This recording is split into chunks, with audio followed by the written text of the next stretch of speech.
Hi, from the two brothers from a lion's teeth. Once upon a time, immemorial, there were two brothers. When they were old enough, they rode out into the world seeking their fortune. What men most desire is honor and dignity, said the first brother. Yes, said the second. Let us then seek honor and dignity. Now, as brothers all know, when brothers ride out into the world to seek their fortune, the first person they always meet is a hideous old witch. A woman disguised as a witch.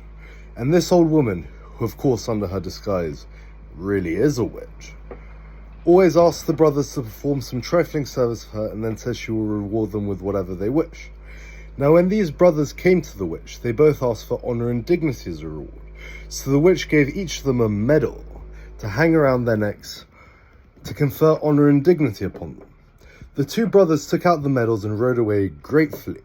And when the time came for them to be honored and dignified, they gathered around them a huge audience for the occasion so they all could make a long speech saying what a great occasion it was.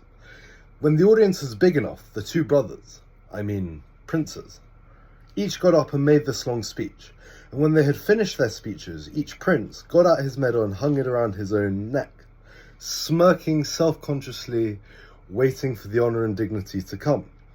But instead of cheering and clapping and rejoicing as they should have done, the audience all started booing and throwing eggs at the two princes, which made them feel very dishonored and undignified. The princes were very angry at being made to feel so dishonored and undignified, and they got on their horses and galloped off indignantly to the hideous old witch and demanded their trifling services back. The witch, when she heard what had happened, said that witches never return trifling services, but if the two brothers would be so good as to show her the medals again, she could sort out what went wrong. So the brothers took off the medals off their necks and showed them to the witch. "Oh dear," said the witch, "which of you is the first brother and which of you is the second?"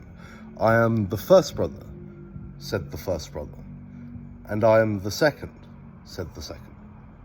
"It says second brother," said the first brother. "It says first brother," said the second.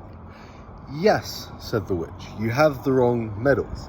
So what you must do is to go back to the same place and gather the same audience around you again and make the same speeches and then hang around the medals around each other's necks." "Thank you very much," said the first brother. "You have been very good. If there is any further trifling service you would like us to perform, we would be only too happy to oblige." "Thank you, only too pleased," said the second brother. "Call us any time." And with that, the two kings, princes, brothers, got back on their horses and galloped as far as soon as they could to the same place.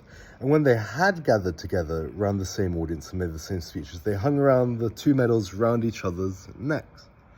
And this time, instead of booing and clapping and cheering, the two brothers, princes, kings, were standing there smilingly knowingly at each other and winking at the audience and feeling very honored and dignified. Now it just so happened that there was a beautiful young witch sitting reading in her garden, but that, on second thoughts, is an altogether different tale. Thank you.